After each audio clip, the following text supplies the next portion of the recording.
trends. Amazing. Now here's the host of our show, Mr. Randall White.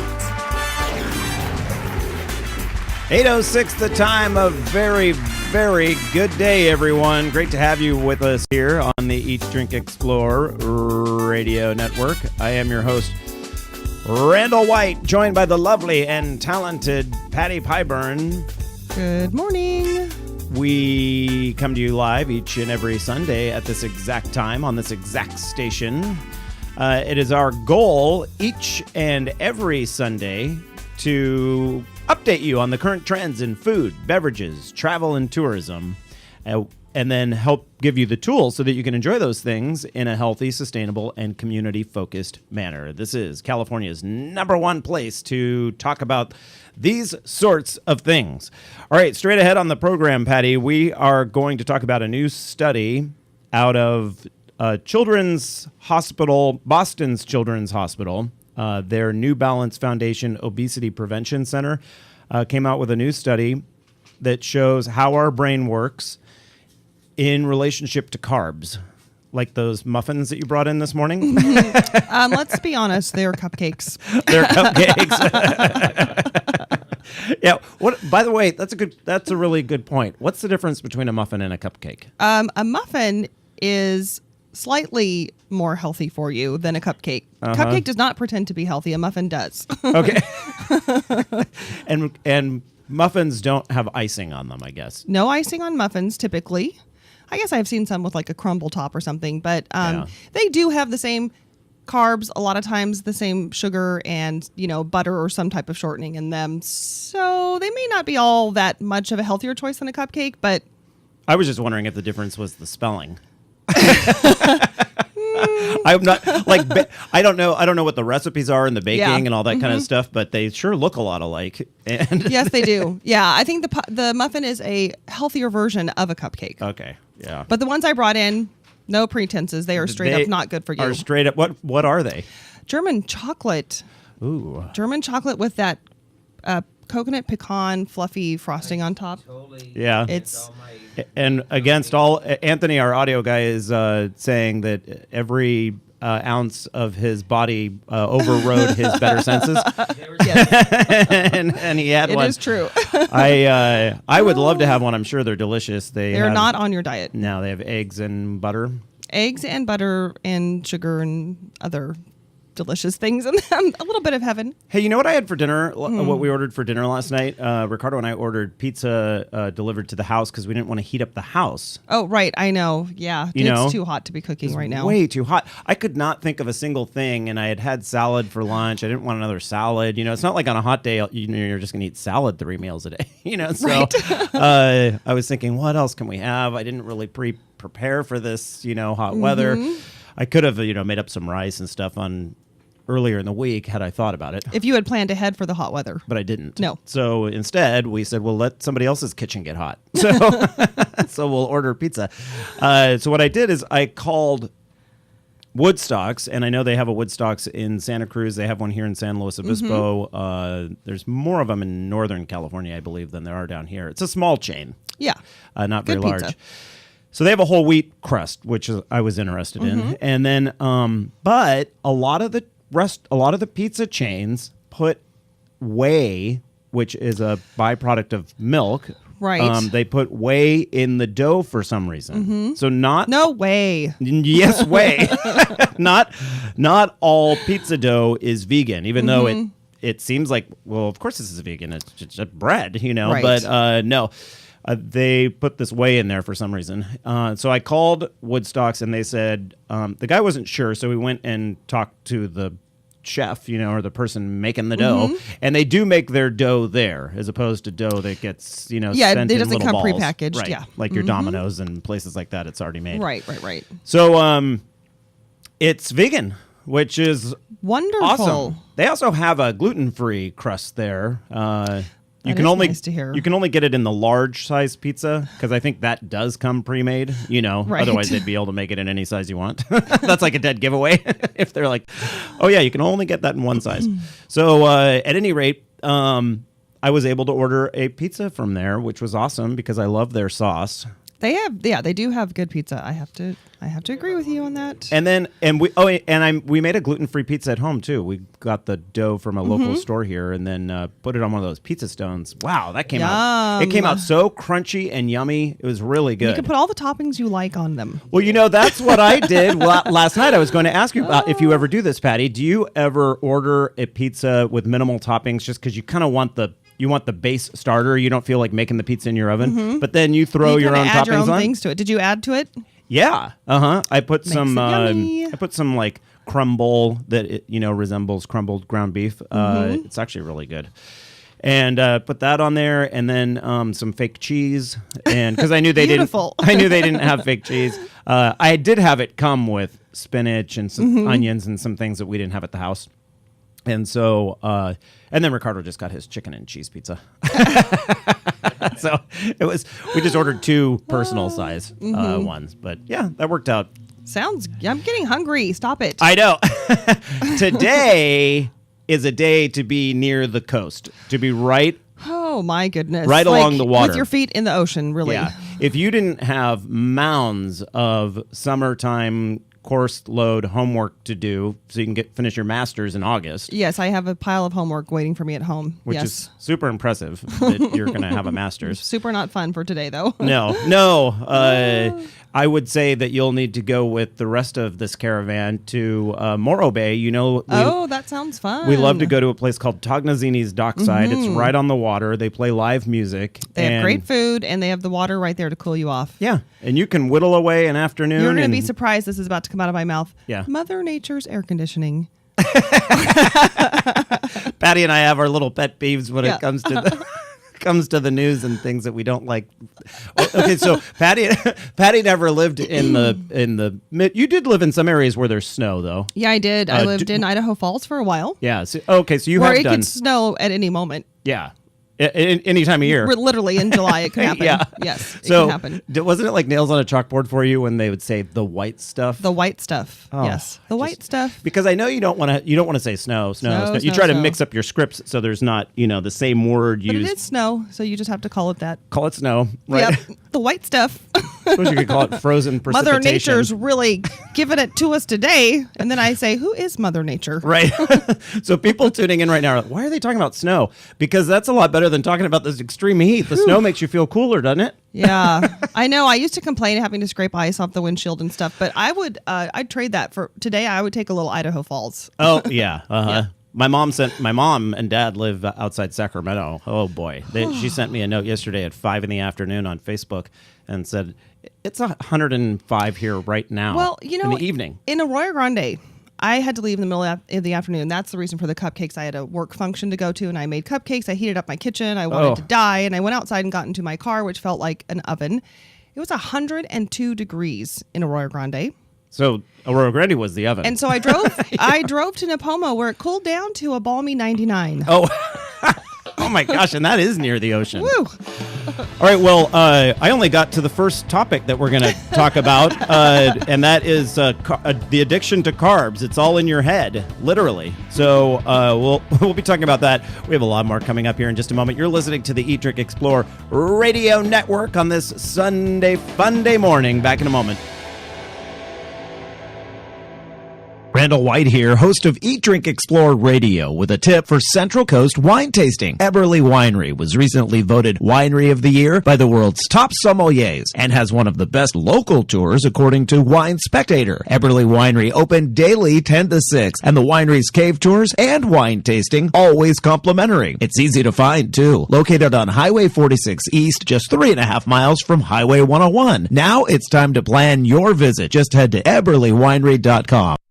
Seems everybody's going organic, including lawn care. Did you know communities across the country are converting their lawns, playgrounds, and playing fields to an organic care program? And it's working. You can safely control weeds and pests and have a beautiful lawn. Your kids, pets, and water supplies will be safer, and your neighbors will be green with envy. Oh, and in the long run, organic lawn care is cheaper than doing it the conventional way. Switch to organic lawn care today. Visit pesticidefreelawns.org. The folks who brought you this public service message. Check out pesticidefreelawns.org today. California business owners, entrepreneurs, farmers, authors, and other professionals, this message is for you. We're looking to highlight those of you who give back to the community, care about the environment, and have the health of our state as part of your business model or focus. Our new California Love website is in the beta testing phase. So, during the next few months, we're offering free listings to qualified people or business entities. It's a win-win situation. You help populate our site with quality, locally owned California companies, and we help direct customers to your business or product. Simply head over to caluv.com. That's CA as in California, LUV as in a cute way to spell love.com, and enter the information for your business today. Why wouldn't you? It's easy and it's free. caluv.com, the California Love Business Recommendation Tool.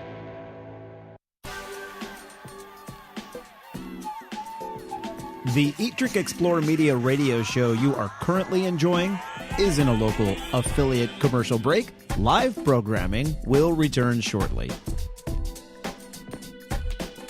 Did you know you can watch a live video simulcast of our Sunday morning and Thursday evening shows from your computer, smartphone, or tablet device? And to top it off, it's free. Simply head to eatdrinkexplore.com or download our free app from the Google Play or Apple App Store. If you have a suggestion for an upcoming guest segment, send an email to radio@eatdrinkexplore.com. We're always looking for fresh ideas, including yours.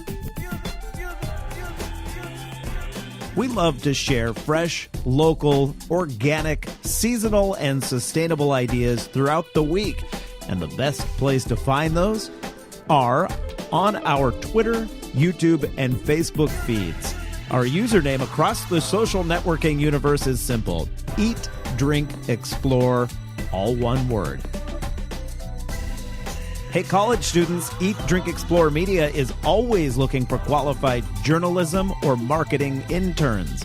Send us an email today so we can check your status and put you on the list for upcoming intern vacancies. Would you like to hear this Eat, Drink, Explore radio program on one of your local radio stations? Let the station know and contact us as well so we can get the ball rolling. Okay, you made it. The local affiliate commercial break is now over. Time for more informative and entertaining programming from Eat, Drink, Explore Media. Thank you for your patience.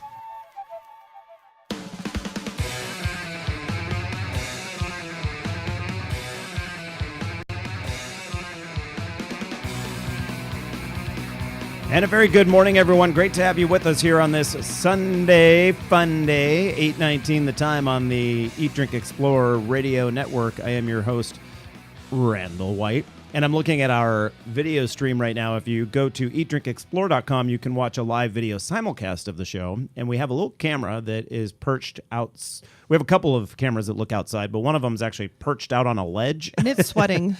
It is sweating, but it is tilted, I realized. And so it sort of looks like, did you ever watch Batman when you were a kid? The old Batman versions from the 60s and 70s?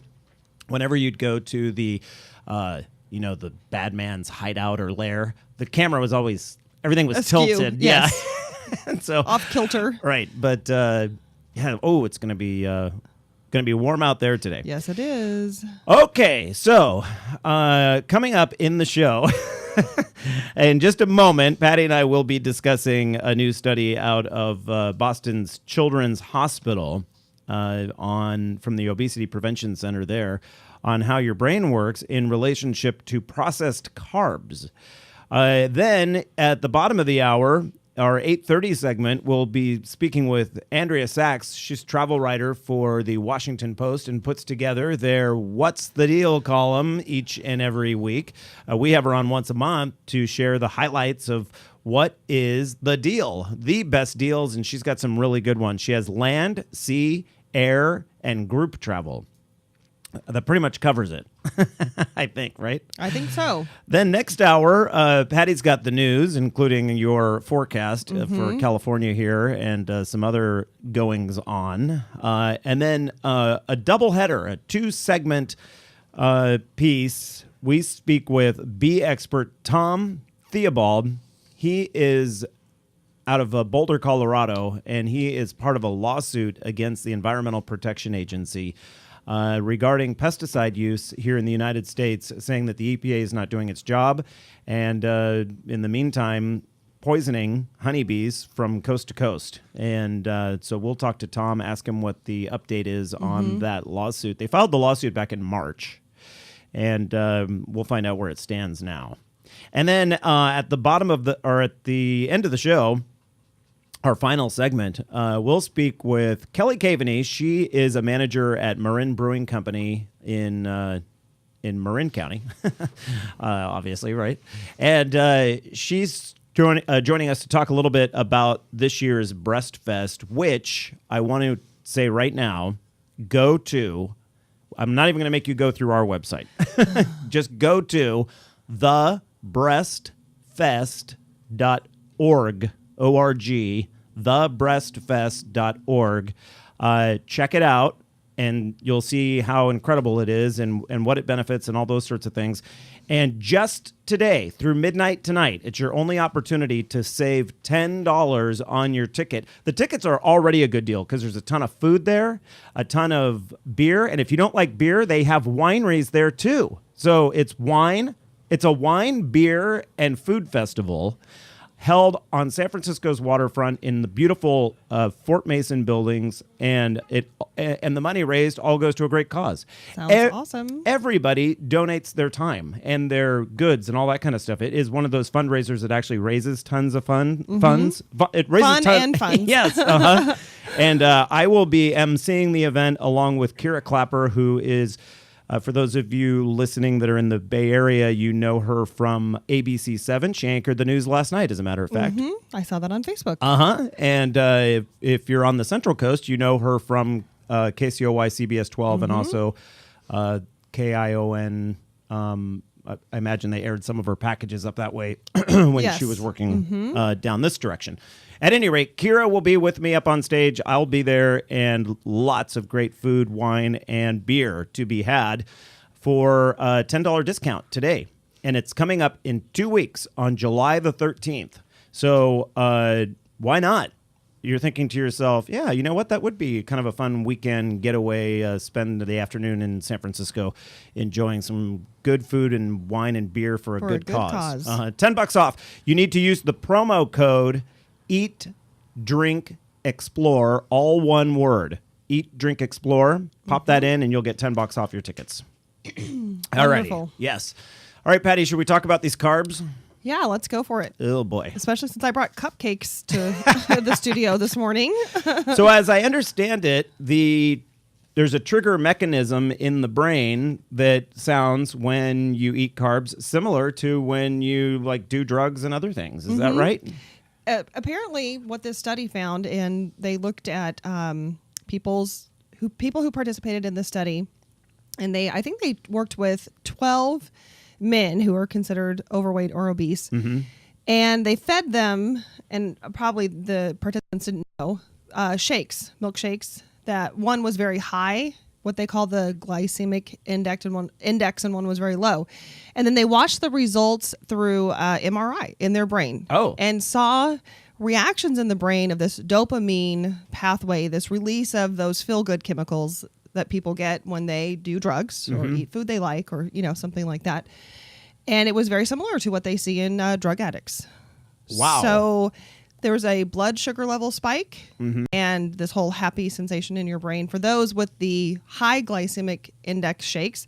The ones who got the healthier version, the low glycemic index, did not have that spike, did not have that same sort of addiction reaction that they see. Right. So when people say, I am really addicted to desserts, I have to have this, I crave this, I really want this, whatever, they really mean it. They Yeah. actually are having a similar brain reaction that people with true addictions, what we consider true addiction. So you really can have a food addiction. And so when people say they're addicted to Pepsi or Coke or 7-Up or They're whatever probably it may not be, kidding. yeah, it not only is it the caffeine that is hooking them, but now It's there's that evidence. brain chemical response.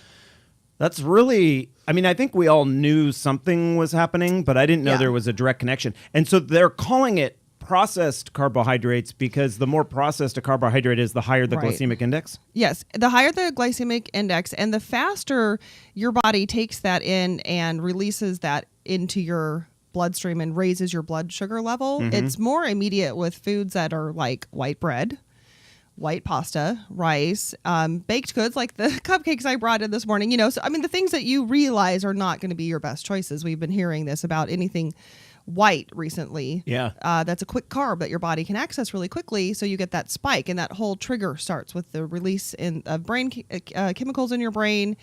And it's just the same cycle that they see for people who have a drug addiction. I saw something interesting the other day as I was perusing the Google, and cauliflower has gotten a really bad name in recent years because it's white. Yeah, it's a vegetable. It doesn't fit into that like white pasta, white rice category. No, and so a lot of people think, oh, it's white, so it doesn't have any nutrients. It's Yeah. it's not one of those bright orange. Poor misunderstood cauliflower. Aren't we supposed to buy dark green and bright orange, fruits and vegetables?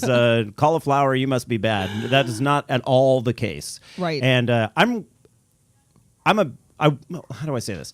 I've never been a big fan of cauliflower, but I've gotten it in really great ways lately. For instance, the rice that we had, where Chris, our good friend Chris, took it and kind of blended it up and made it Yes. into a rice-like texture, and then I haven't tried that yet, but I will really want to do that. Cora, our audio, the woman who hooks everyone up on the phone She's for our phone show, lady. she's wondering if there are any local 12-step programs for processed carbs in the area. Yeah, if you know of one, let us. For Carbaholics, she just ate one of the cupcakes I brought in.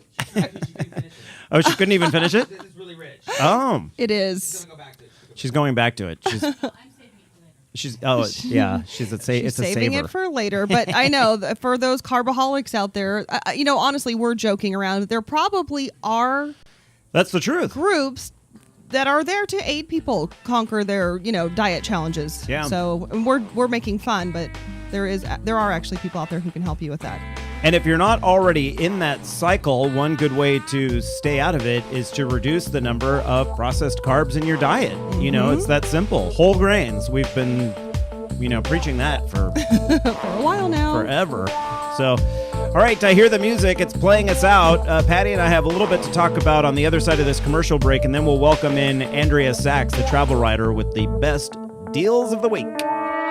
Can we have your attention for a moment? Eat, Drink, Explore Media has an important date we want to share with you. Saturday, July 13th. We invite you to join us at a craft beer and food event like no other. At last count, generous samples from more than 70 breweries will be paired with local culinary treats for the 2013 Breastfest along San Francisco's waterfront at Fort Mason. Going on its 14th year, the annual Breastfest has grown dramatically, raising money for an incredibly important cause, providing free, complimentary treatments for women battling breast cancer. The Charlotte Maxwell Clinic offers services such as acupuncture, massage, organic foods, and transportation. The clinic's core mission to provide relief from the terrible side effects of cancer and its treatments. Eat, Drink, Explore Media is very proud to be among the main sponsors for this year's event. For more information, go to thebreastfest.org.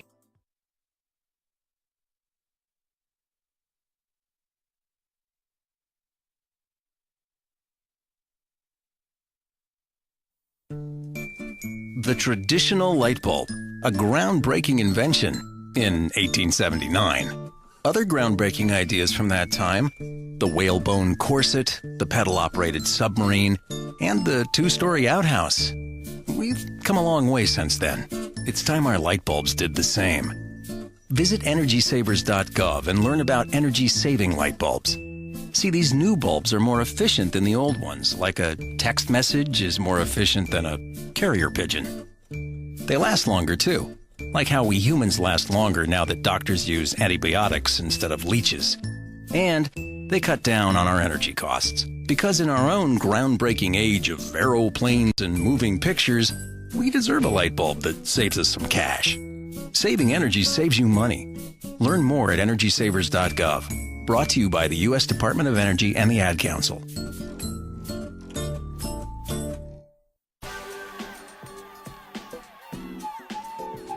The Eat, Drink, Explore Media radio show you are currently enjoying is in a local affiliate commercial break. Live programming will return shortly. Did you know you can watch a live video simulcast of our Sunday morning and Thursday evening shows from your computer, smartphone, or tablet device? And to top it off, it's free. Simply head to eatdrinkexplore.com or download our free app from the Google Play or Apple App Store. If you have a suggestion for an upcoming guest segment, send an email to radio@eatdrinkexplore.com. We're always looking for fresh ideas, including yours. We love to share fresh, local, organic, seasonal, and sustainable ideas throughout the week. And the best place to find those are on our Twitter, YouTube, and Facebook feeds. Our username across the social networking universe is simple: Eat, Drink, Explore, all one word. Hey, college students, Eat, Drink, Explore Media is always looking for qualified journalism or marketing interns. Send us an email today so we can check your status and put you on the list for upcoming intern vacancies. Would you like to hear this Eat, Drink, Explore radio program on one of your local radio stations? Let the station know and contact us as well so we can get the ball rolling. Okay, you made it. The local affiliate commercial break is now over. Time for more informative and entertaining programming from Eat, Drink, Explore Media. Thank you for your patience.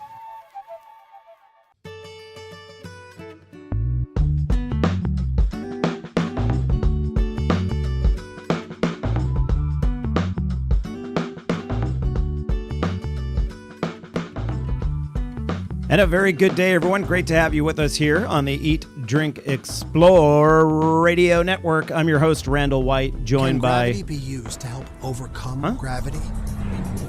The Chevrolet Malibu Eco with e-assist Patty, captures you have a... Unleashing it later to help All of a sudden, I was like, what is happening right now? I don't remember Chevrolet being an advertiser on our show. By the way, if you're a Chevrolet dealer, we would welcome you. But Sorry? So here's the deal.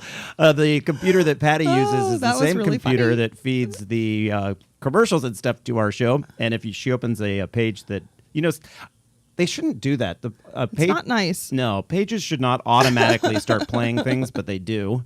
And so that's what we were hearing. Okay, so what were you saying, Randall? I don't recall. Pardon the interruption. No, that's okay. I was saying that it's 8:34, and I'm joined by the lovely and talented Patty Pyburn, I believe. Oh, that's right. That is what you were saying, of course. Something along those lines, I think, yes. So it's going to be wickedly hot in Death Valley today. It could hit 130 degrees. It sounds terrible. 130. I read an article last night before going to bed. A gentleman wrote it for the Associated Press on what does 128 degrees feel like? And he grew up. The author grew up in Palm Springs. Okay. So he knew as a child to do a few things, and then now he lives in L.A., but he made this trip to the desert, Death Valley, Furnace Creek, in order to go ahead and write this piece. And one thing is to leave oven mitts in your car. So you can touch the steering wheel? Yeah, so you can touch the steering wheel. He had forgotten about that. His rental car was black, he said, which was a really bad idea. Yeah. That increases the heat in your car by a good 10 degrees, he said. And then there were all sorts of people getting out of their car just long enough to take a picture in front of the thermometer at the Furnace Creek. And then jump back into their air-conditioned car. Yeah, and then get right back in the air-conditioned car. He said his the floor of his car looked like a recycle bin because he had gone through so many drinks. You know, that you have to stay hydrated. So years ago in the early 90s, I think, I was leaving Phoenix, Arizona, Sky Harbor Airport, heading for San Diego, and it reached 122 degrees. My plane took off before they closed the airport because the tarmac was melting. Oh, my. Yes. The plane wheels were sinking into it. Here's a question for you. Is it easier for a plane to take off in hot weather or cold weather? That's a good question. I don't. Do you have an answer? Do you know? I do have an answer, yeah. Well, tell us, because I don't know. I think you're going to say it's easier in cold weather. You're right. Does it have to do with the hot air and the lift of the plane? Okay, Petty, are you on The a Chevrolet Traverse. Yeah, there's the Chevy ad I again. stopped it. You know that right. So I just closed the page altogether. It was the carbohydrate article that I was reading, Oh, and okay. that thing just keeps reloading even though I tell it not to. Okay. Anthony thought that It sounded like a video game. well, he thought it was like music that you got it right, you know, like we were playing trivia. No, when I was a kid, one of my best friends, he's still a good friend of mine, Steve Rosen, was a pilot, and he asked me that question one time. We flew down to Baja California, San Felipe, for spring break. And on the way back, when we got into the plane on the way back, I mean, that's in the middle of the desert. It was Right. It was hot. And he says, so what do you think? Is it easier for the plane to take off in hot weather or cold? And I was thinking, please be cold, please be hot is what I was thinking. Right. And so I was thinking hot because I was thinking, well, the air's rising, so maybe So it helps to lift the plane. Yeah, maybe it lifts the plane. And you think with cold weather, you got icing and all those other issues to worry about. But Yeah, but no, it's cold, and it's because the colder the air is, the denser the air is. And okay. when you have dense air, it's easier to get lift. Yes. And so I had never thought of it before, you know. Right. No, thank you for sharing that with everyone who might be traveling today in the hot. Right. Sorry about that. Yeah. When the air is super hot, that means it's also really thin. But yeah, I mean, clearly the planes don't have. They've been still flying through this hot weather. Right. They haven't closed any airports. It hasn't been that hot. But Death Valley, that is downright brutal. It is brutal. It is the hottest spot in North America. I have seen, I can't even tell you the number of articles in the last couple of days saying that it is the hottest spot on Earth and that it has held that title for a really long time. Yay for them. But that's, as I understand it, that's not true. There's a desert in Libya that beat that record by a couple of degrees. And the years a long time ago, but for some reason it perpetuates because you know how this is in the news business. One person writes it, and then it just takes off. And in all the other newsrooms are like, well, I saw it on. That's what it said on this. Yeah, I saw it here. I saw it at the Associated Press. I saw, you know. And so I don't know how hot Phoenix was yesterday, but I have friends who live there who were reporting on Facebook that it was like 118 degrees. And I find when it's 110, 112, 114, like it just all starts to feel the same gosh darn hot. Like you're not like, oh, I can tell it's 118. I can tell that now. It's just hot is hot is hot is hot. Yeah, and at a certain point. On the cold side of things, it's kind of that same thing. kind of that way as well. I don't know that I could walk outside and tell you the difference between 10 below and 30 below. Actually, I probably could. Maybe. But yeah. Maybe that sounds pretty extreme. All right, 8:39 the time right now. It is time to loop in our good friend Andrea Sachs. She is a travel writer for the Washington Post. You see her column each and every week called What's the Deal? And she joins us with lots of really great deals. Fresh back from that fancy pants resort area, the Jersey Shore. Hey, Andrea.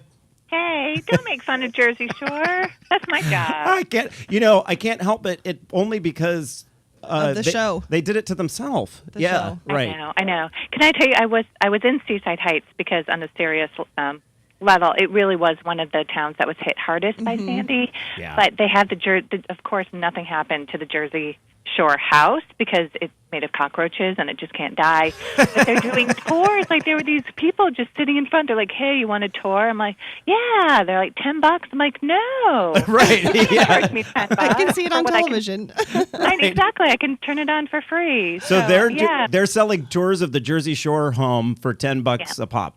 Yes, That's and I smart. heard it's trash inside, and you can, I don't know if you saw, I think the first episode, Snooki was on a duck phone, so you can take a picture with the duck phone. Oh, see the duck phone and all that. You haven't and- lived until you've done that. You I know. Andrea, Yes. I don't know if this is embarrassing or this is something I should be proud of. I haven't had cable for like 5-6 years. I've never seen an episode I of the haven't Jersey either. Shore. Oh, you haven't? No. Oh, and Anthony, our audio guy, hasn't see. either. Yeah. Oh, you're so pure. It's good. You feel dirty. Yeah, there's a glow behind me, and you can't see the halo. It's cut off by the camera, but it's I hear the angels singing. No, like I watch it and I hate myself. Like I just want to shower and eat kale. It's terrible. So Andrea, tell us how has the Jersey Shore recovered following that horrific storm? It's obviously much better. They've really powered through it. Christy and the businesses and the local governments have really pushed hard to get the beaches ready for summer season because they have a really short window to make profit. Mm-hmm. And a lot of people have sort of migrated to other beaches because they're not sure that the rental properties are ready. But I drove from basically where it hit landfall around Long Beach Island and then went up north to Sandy Hook, a recreational area. It's a national park. And some of the areas you would never know. It just looked like normal wear and tear of ocean water. So Long Beach Island wasn't terrible. In the southern areas, there were some houses that looked really devastated. But for the most part, as a tourist, the things that you need, beach chairs, surfboards, food, drink, it's all there. It's up and running. Oh, that's good to know. I'm happy to hear that. Yeah, it was really heartening to see, and people are really optimistic. When you hit Seaside Heights, they just replaced the boardwalk, so that looks really good. But the piers look like they were chewed by a monster. I mean, they just, and I don't know, the biggest reports were that the roller coaster fell into the water. Yeah. And when you heard about Sandy, and so they don't have the rides back up. And at night, it's really haunting because they don't have they weren't, I don't know why, but all the electricity wasn't up, so it felt like a war zone, I thought. And you don't have that energy of the people and the laughter and stuff like that going on either. Yeah, it was really, I don't know if this is a Jersey thing, but their slogan is Restore the Shore. And they have a lot of arcade games, and there was a guy with the darts and the balloon, and I want to fish. Yay. Oh, you did? Yeah, no, it wasn't that hard, really. I was like, what's the strategy? It's like you throw the dart, and it's sharp, and it hits the balloon, and it pops. I was like, oh, wow. Okay. That's the strategy. So this guy, so you have the barker, or whatever they're called in Carney terms, and this family walks by, and he said, oh, you should play with your kids. You got to restore the shore. And the guy said, my kids have 18,000 stuffed animals. We're helping restore the shore. And they actually got in a fight about who's restoring the shore better. Oh, that is Jersey. Yeah. It was so awful. And he's like, I'm with my kids. I said, what's your problem? Are you mental? He's like, no, but you got to restore the shore. I was like, oh, my God, I'm just going to take my fish and go away. Yeah. Me and Fishy are going to walk this way. Bye. Yeah. We did our part. We put $5 So they're into the passionate shore. about it. Yeah. They really are. Andrea was staying in a hotel room. I've never seen this ever that had a chalkboard in it. Like, was it a whole wall? No, it was. So, have you heard of that couple? I don't know if you're probably on air when they're on HGTV. It's Narrowitz. This couple, they have 7 kids, and they are wonderful designers. Oh. And they designed. This is their first commercial property. It was a boutique hotel in Long Branch, and it sort of had this surfer vibe to it. But they had a chalkboard on one side. And on the other side was the mirror for the bathroom. And so, as you know, I sent you my little drawing, so I was so excited about the Supreme Court decision. So She sent me a little congratulations drawing. Yeah. Yeah, for the next guest, too, unless they wipe it off. But Right. the coolest room. They had lucite lamps and furniture. Oh, Very cool. Yeah. interesting. It's What's the called name of the property? It's called The Bungalow. It opened in 2009, and they didn't have much damage. Oh, well, that's good. Okay. Storm. We're speaking with Washington Post travel writer Andrea Sachs. We'll get to the deals, we promise, right after this commercial break. Andrea, hold tight. Randall White here, host of Eat, Drink, Explore Radio, with a tip for Central Coast wine tasting. Eberly Winery was recently voted Winery of the Year by the world's top sommeliers and has one of the best local tours according to Wine Spectator. Eberly Winery open daily 10 to 6, and the winery's cave tours and wine tasting always complimentary. It's easy to find, too. Located on Highway 46 East, just 3.5 miles from Highway 101. Now it's time to plan your visit. Just head to eberlywinery.com. Hello, this is Julia Louis-Dreyfus, and I want to tell you about my new favorite discovery, Yosemite National Park. I recently went there with my husband and children, and we walked the trails to see the breathtaking waterfalls, admired the grand meadows, and giant sequoias. But the future of our national parks is uncertain. Many challenges face our parks today, from polluted air and water to development threats outside their borders and inadequate funding to protect our national heritage. That's why the National Parks Conservation Association recently completed a decade-long assessment of the challenges facing our national parks, along with proposed actions that will ensure our children and grandchildren will be able to enjoy the parks as we have. Our national parks have inspired Americans for nearly 100 years. As we approach the centennial of the National Park Service in 2016, please join us in helping to protect our national park legacy. Find out how at www.mpca.org. Randall White here, host of Eat, Drink, Explore Radio, with a tip for Central Coast wine tasting. Eberly Winery was recently voted Winery of the Year by the world's top sommeliers and has one of the best local tours according to Wine Spectator. Eberly Winery open daily 10 to 6, and the winery's cave tours and wine tasting always complimentary. It's easy to find, too. Located on Highway 46 East, just 3.5 miles from Highway 101. Now it's time to plan your visit. Just head to eberlywinery.com. The Eat, Drink, Explore Media radio show you are currently enjoying is in a local affiliate commercial break. Live programming will return shortly.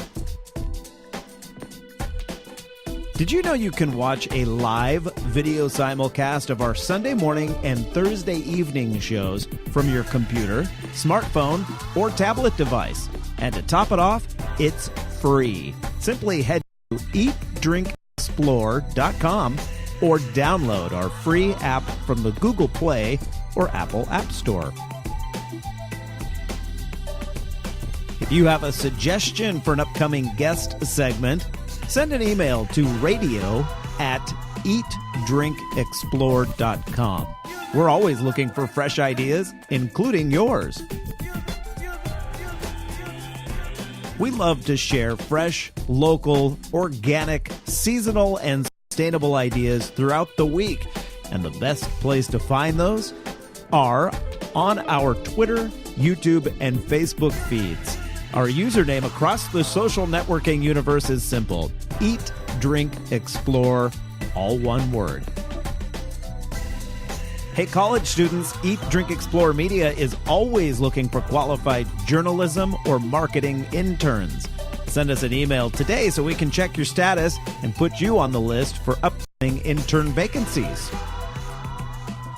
Would you like to hear this Eat, Drink, Explore radio program on one of your local radio stations? Let the station know and contact us as well so we can get the ball rolling. Okay, you made it. The local affiliate commercial break is now over. Time for more informative and entertaining programming from Eat, Drink, Explore Media. Thank you for your patience.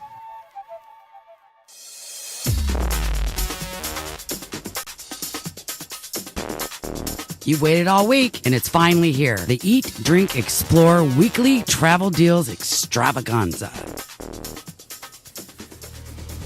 And welcome back to the program, everyone. 8:49 the time now on this Sunday morning. It is the final day of June 2013. I'm your host, Randall White, joined by Patty Pyburn, and we are joined by one of our favorite guests of the month, Andrea Sachs. She's a travel writer with the Washington Post, and you catch her travel deals each and every week, and that's what we're going to launch into right now.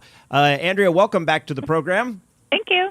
And tell me, I have not heard of the Preferred Hotel Group, but I went online and checked out some of their properties. They look beautiful, and they're offering a deal. Yes, they are. They have a deal for free third night. And it's at 13 hotels in Europe and Africa, and it's for stays through September 10th. So you need to go soon and avoid this crazy weather. Yeah. It's too hot, too rainy. Right. Yeah. I don't know what's going on over on your coast, but it's either too hot or too rainy. It's like Goldilocks. She would hate it over here. Yes. We're breaking heat records this weekend, so no Yeah. rain, but yeah. It's just downright hot. Mm-hmm. Yikes. So let's just escape all that. So it's in 8 countries, including Austria, Italy, Morocco, love Morocco, and Madagascar. Would love Madagascar if I ever go. They're animals, love animals. And so, for example, a 3-night stay in mid-July at the Ring, which is in Vienna, it now starts at about $495, and that's a savings of $247. That's what we're Wow. showing online right now is the Austria hotel, the Ring. Yeah, it is beautiful. Although that reminds me of that scary movie, and I would just imagine that woman crawling out of my TV. Oh, the Ring? You see the Ring? That Yeah. doesn't happen at that hotel. No, it doesn't. No, the only thing you get at that hotel is a deal, 3rd night free. All right, let's move it on now to Puerto Rico. And actually, we have 2 Puerto Rico deals today. This is the first of them. I think sometimes the locals there say Puerto Rico, like it almost sounds like a L. An L? Oh. I think. I don't know. I haven't been there. So I'm just fabricating things. I did the same thing with Madagascar. I'm like, it's a great place. Everyone should go. Never been. But it sounds like a good place to go. It What- does. I think I'm basing everything on that. Is it a Disney movie? Yeah, Yeah. it is. They do Exactly. have Okay, animated so- cartoons running around there. That's what I've Yeah. seen. The lemurs all talk. So this is another hotel-based deal, and it's in Puerto Rico, which could become our 51st state. Oh, you think? I think, well, I don't know. After the last election, they all seemed like they were kind of on board with it. We'll have to see what happens. But at any rate, you don't need a passport to travel here, right? No, you do not. And it's funny, every time I'm down there, I'm like, why? Are you sure? Think twice about that, whether you want to be part of our country. Oh, pros and cons. I'm getting political. Anyway, so the deal is 6 hotels in Puerto Rico. It's called Hotel Week Caribe, held throughout August. And they have deals for these 6 hotels, so they reduced the rate. And the one that, for me, really stood out was El Convento. I don't know if it's in Old San Juan, and it's an old convent, and it's beautiful. That's And what we're that showing. one- That sounds cool. Yeah, that one, my boss has stayed there. I've never stayed. My former editor stayed there. I think I stayed at a Days Inn, but she loved it. And so the sale, it's $150 no matter what the night is, whether it's a weekend or a weekday. Ooh. And by comparison, it's $215 on the weekends and $160 on the weekdays. So this is $150 regardless. Exactly. So the savings really are on the weekends. And depending on what's going on, they can also increase the rate. You know, if there's weddings or there's a convention in town, they spike the prices. So this is $150 no matter what's happening Oh, that's that fantastic. day. Very cool. All right, and our final hotel deal, I think, Generator Hotels. It's another chain I'm not familiar with. I'm not either, but I thought it was interesting to throw it in there because they call themselves a boutique chain of hostels. The boutique hostel. Exactly. Yeah. That- That's odd because when you think of a hostel, you don't think of anything boutique. No, you think more like Swarming It or Dorm or something. Right. Yes. Dorm. But That's what I think exactly. they're all really pushing this high design, sort of quirky look. And this one's fun because it's a passport program. So if you visit, for example, let's see, if you get 5 stamps at any of their 8 properties, and they're, for example, in London, Berlin, Barcelona, Copenhagen, Venice, Dublin, and Hamburg. So if you get 5 stamps, you get 2 free nights for 2 people. I like that So- where you get the stamp. You're earning it. Yeah. They do it like a passport, maybe. Yeah.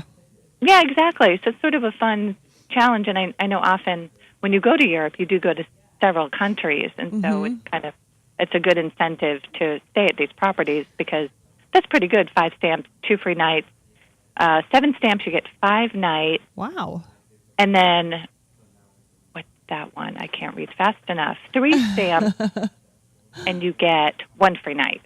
I've heard, Andrea, that because of the EU now and everything, they don't really stamp passports much anymore, and people want their passports stamped, so they go to like special places to get them stamped. Really? Yeah, you know, to kind of because you want prove. that. Yeah, you want that documentation. Yeah. So, Andrea, we're hitting the sea. We're taking to the sea now. We are, and this one's amazing because it's Greenland, and that just sounds like a beautiful place to Sounds go by amazing. ship. Mm-hmm. You were And kind of this up one- that direction recently, weren't you, with the polar bears? Oh, up in Manitoba. That's right. Isn't that kind of Yeah. by Greenland a little bit? No? Yeah, definitely closer than California. It's closer Yeah. to California. So it's all relative. In It's the DC, right direction. Definitely. Yes. And so this one is 40% off a 7-night Greenland cruise plus free charter air from a place I cannot pronounce, Kangerlussuaq. Oh, yeah.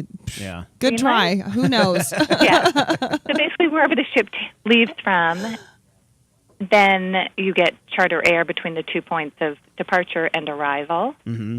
And now it's starting at $1,809. And that's amazing, I think, to go up to Greenland. And then the charter air, which usually costs $500, is included. And so your total savings is $1,700. Wow. Is this like the East Coast alternative to us going to Alaska? No, I think we go to Alaska, too. We just travel longer than you. Oh, okay. But we could push it, though. Let's just spread the word. It's the Alaska alternative. Yeah, that's what I was kind of thinking. It looks like it from the picture we're showing it. Yeah, no, and I think it does have the wildlife and that beautiful nature. And a whale safari. Oh, that's cool. Yeah. Small ships are getting really popular, and there's a chain, Blount Small Ship, that's offering a deal.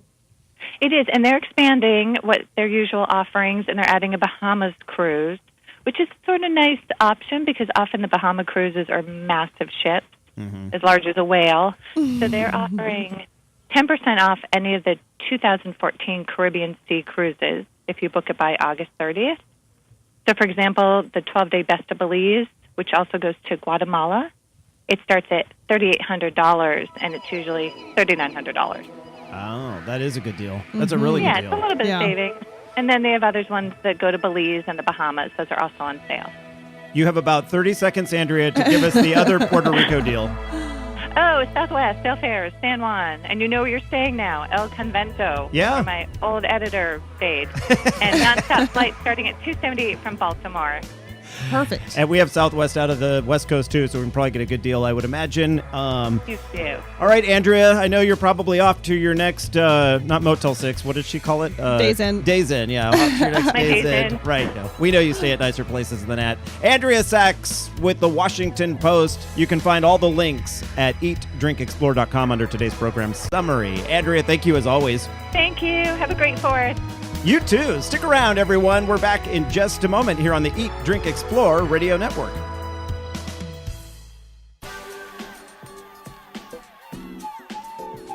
The Eat, Drink, Explore Media radio show you are currently enjoying is in a local affiliate commercial break. Live programming will return shortly. Did you know you can watch a live video simulcast of our Sunday morning and Thursday evening shows from your computer, smartphone, or tablet device? And to top it off, it's free. Simply head to eatdrinkexplore.com or download our free app from the Google Play or Apple App Store. If you have a suggestion for an upcoming guest segment, send an email to radio@eatdrinkexplore.com.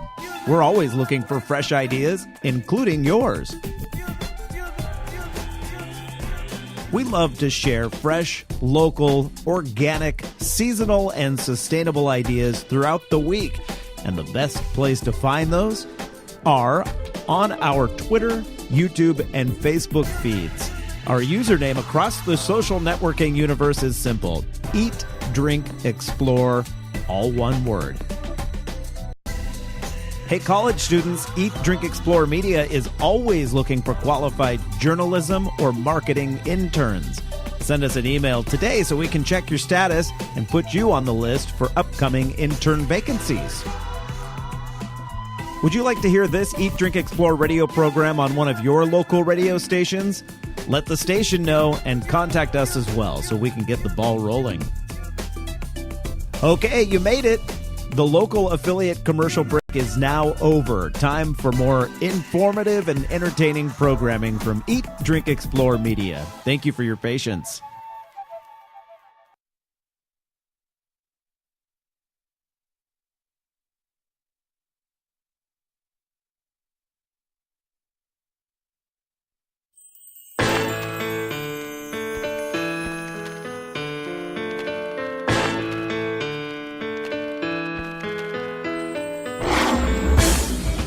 listening to the Eat, Drink, Explore Radio Network, live every Sunday with the very latest food, beverage, and travel trends. Fabulous. Now here's the host of our show, Mr. Randall White. Well, good morning, everyone. Great to have you with us on this Sunday fun day morning. It's a hot one, San Luis Obispo. Glad you're tuned in here to Crush 92.5 FM. And yesterday in downtown San Luis Obispo, we hit, well, at least according to the thermometer that I found online, it was 102. Mm-hmm. Let me, Patty Pyburn, I'm going to... Are you going to look and see what the highs were? You know where I go to for the definitive? Slowweather.com. SLO weather.com. The gentleman who runs that site is a great guy, really nice guy. So what you do is you go to the extremes. Oh, but it resets at midnight. That's right. So the record high for this date was set in 1991 for San Luis Obispo, 93 degrees. The forecast for today, 102. Yikes. So, yeah, and yesterday, I believe we hit 102. That's what the thermometer reading I saw. At my house, that's what ours said, 102. 102, okay. Cora's... And the record was 1956 yesterday, so we busted that one. Today, it seems highly likely that we will bust the record high set back in 1991 of 93 degrees.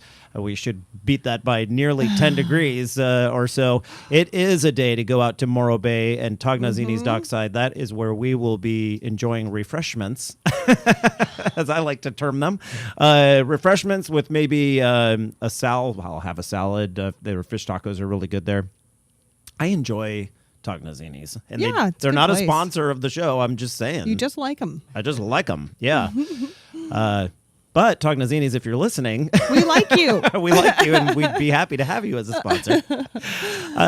But we do have a terrific sponsor, as a matter of fact, and has been right by our side since day one. Eberly Winery. This hour of Eat, Drink, Explore Radio is brought to you by Eberly Winery in Paso Robles, open daily from 10 in the morning until 6 o'clock at night with complimentary wine tasting and cave tours. Voted by Wine Spectator as one of the best tours on the Central Coast, Eberly Winery is located on Highway 46 East in Paso Robles. You can log on to eberlywinery.com. And some of you might be saying, well, how do I spell Eberly? It's EBERLE winery.com. Eberly Winery. Your place to enjoy a hot day like today. We know how the temperatures can soar in Paso Robles. Yeah, it's going to be hot up there. They're air conditioned. And so you just go. The cave tour is very cool in many ways. It is literally cool. Yeah, those underground caves stay a constant. What were they telling us? 65 degrees or something like that. It is enjoyable. Yeah, I will tell you that.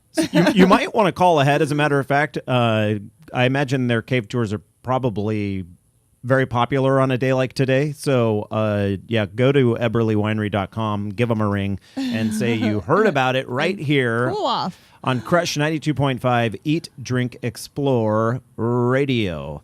All right, just after the commercial break, which is coming up here in just a moment, Patty Pyburn will be bringing you the news as she does Monday through Friday on her television station. She's a TV gal, and you can catch her on KCOY CBS 12 each and every morning from 5 to 7 a.m., bringing you highlights from all around the area. Patty, you show up at a lot of different things that we talk about on this show, like wineries and that kind of thing. Yes, I do. And so, in fact, Patty sends me little notes from time to time. Hey, this might be a good guest. Yeah, I had a busy week last week. I was at an ostrich farm. Oh. The Ostrich Land in Solvang. I was at Hearst Castle. A new tour is going this summer that ends in September. What's that tour? It's places that you haven't seen in years. It's really cool. I got a personal tour. It's really worth it. I might actually want to go back. Yeah. I mean, I've been there so many times. I'm like, I don't know if I can do it again. And it's full of education. You have more information from the docent. I like that. All right, Patty, stick around, and the rest of you as well. You're listening to the Eat, Drink, Explore Radio Network. I'm Randall White. She's Patty Piper, and we're back in a moment. Hey, farmers market fans, listen up because we're launching a new show just for you. Join the Eat, Drink, Explore radio network each Thursday evening from 5:30 to 6 for a healthy dose of recipe sharing and food news. We broadcast our show live from the historic downtown San Luis Obispo Farmers Market, but the information shared is designed for anyone who has a love of fresh, seasonal produce and locally made artisan treats. So whether your favorite market is located at San Francisco's Ferry Plaza in downtown Santa Monica, or if you're simply a member of a CSA, you'll love our weekly Market Fresh, available live each Thursday evening at eatdrinkexplore.com. And if you missed the show, follow our updates on Facebook and Twitter for links to the recipes shared, video from the show, and other great information. Eat, Drink, Explore Radio's Market Fresh, helping perfect your California flavor.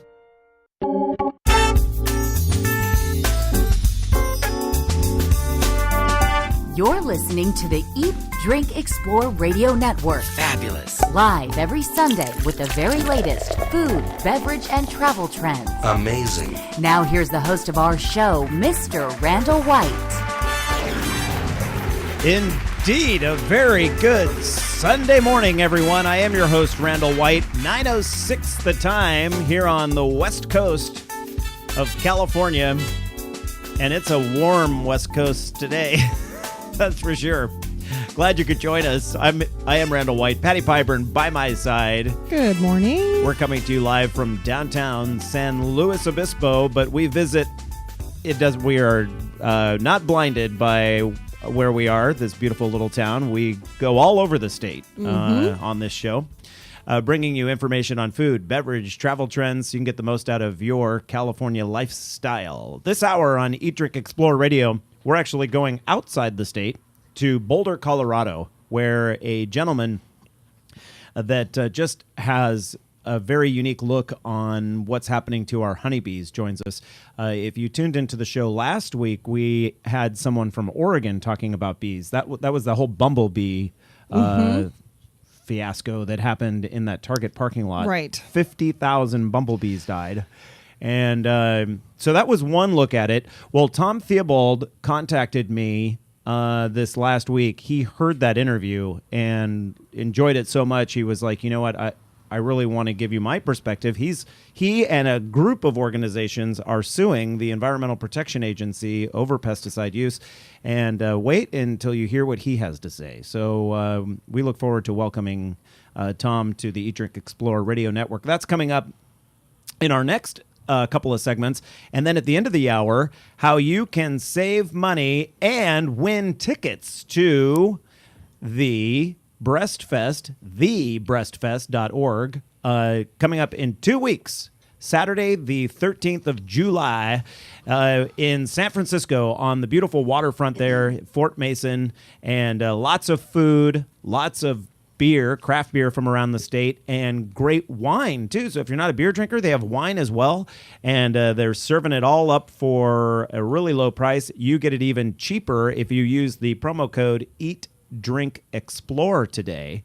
You save 10 smackaroos on that right there. And plus, it's all for a really great cause. We'll talk about that, and we'll talk about how you can win free tickets. Write down this number right now, 4242 Randol with an O-L, not Randall. It's Randol, O-L, R-A-N-D-O-L. 4242 Randol is the number that you'll want to call coming up here in just a moment.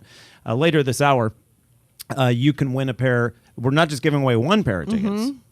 So you have a good opportunity. Lots of chances. Free tickets to the Breastfest coming up. And if you're not good at spelling things on phones, it's 424-272-6365. 424-272-6365. You're not calling that number right now. I'm just giving it to you so you can write it down. Just be ready. Ready. And be ready to win some tickets. But right now, we have a little bit of information coming from the lovely, the beautiful Patty Pyburn at the Eat, Drink, Explore news desk. Patty. That's right. Here's what we are following on this Sunday morning. It's going to cost you a bit more to travel this 4th of July holiday weekend. This is according to AAA. The Auto Club survey shows airfares will be about 6% higher than last year, and hotel rates are up by 2%. car rentals are also seeing the largest spike. Listen to this. They're up 30%. Whoa. Yikes. Wonder why that is, huh? Yeah. Statewide average for a gallon of regular unleaded gasoline at this time last year was $3.78. I can't even remember that. I don't remember anything in the threes where we live. No.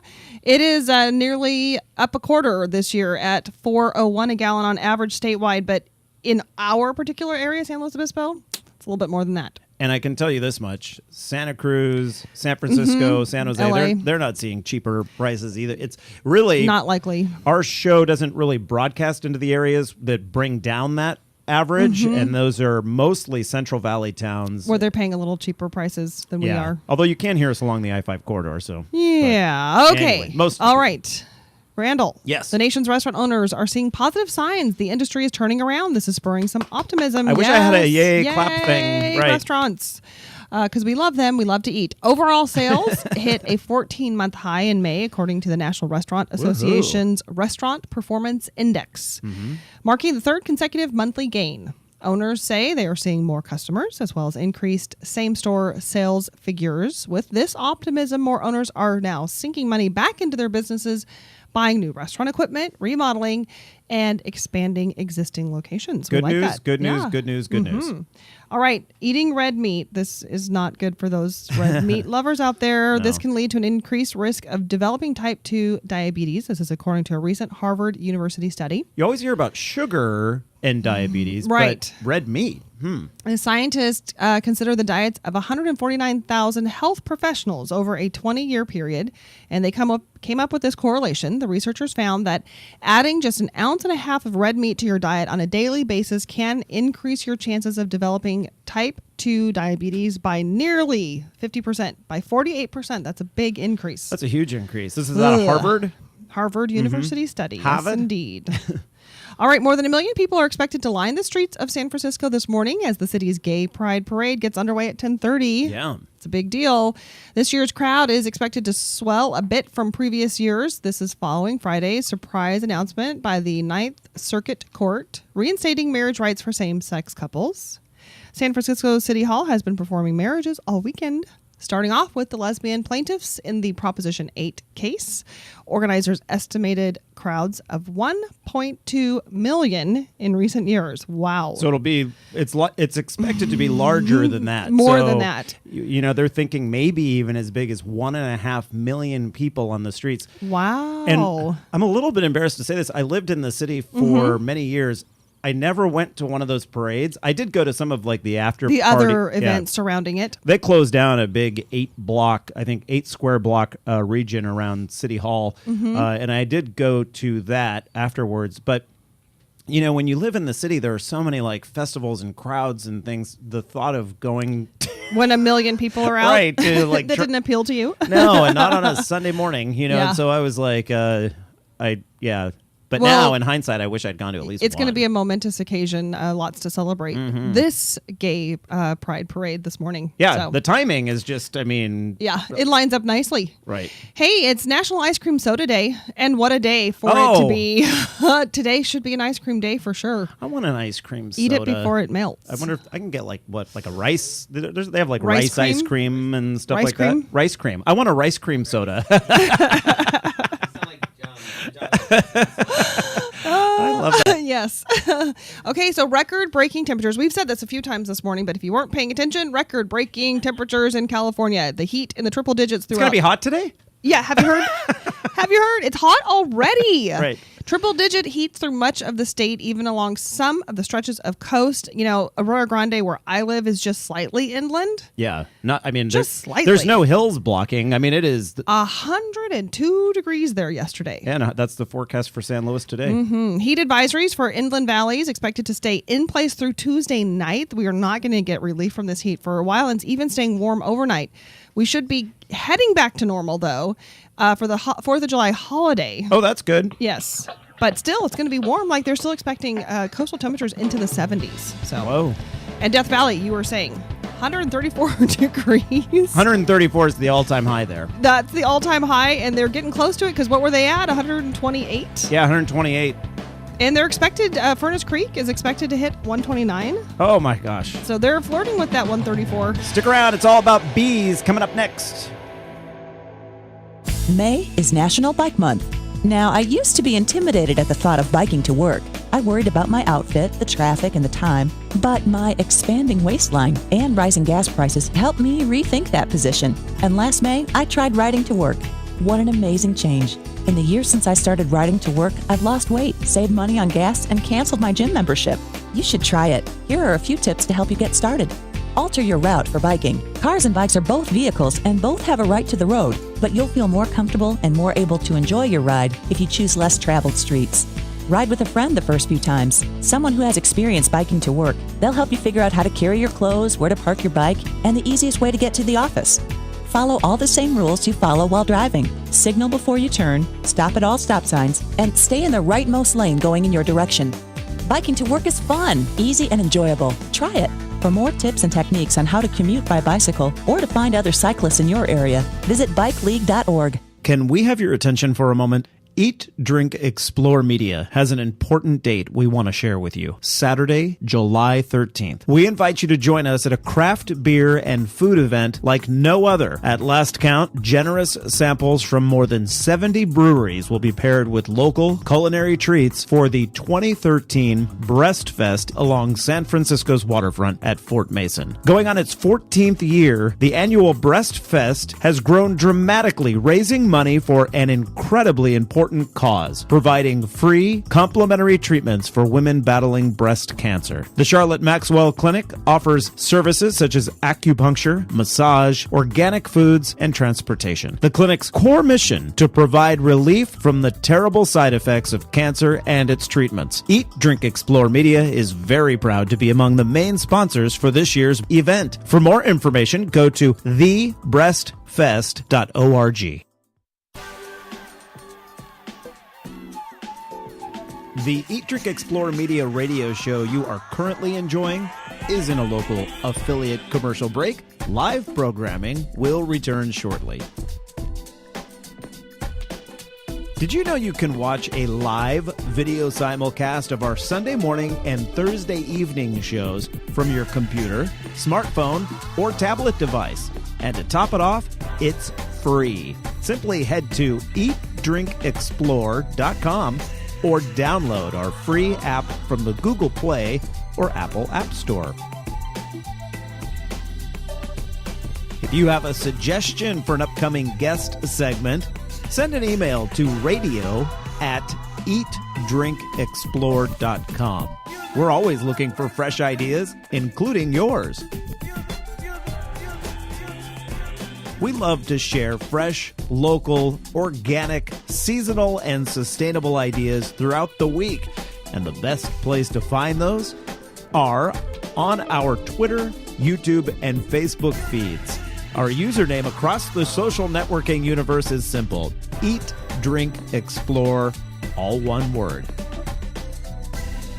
Hey, college students, Eat, Drink, Explore Media is always looking for qualified journalism or marketing interns. Send us an email today so we can check your status and put you on the list for upcoming intern vacancies. Would you like to hear this Eat, Drink, Explore radio program on one of your local radio stations? Let the station know and contact us as well so we can get the ball rolling. Okay, you made it. The local affiliate commercial break is now over. Time for more informative and entertaining programming from Eat, Drink, Explore Media. Thank you for your patience.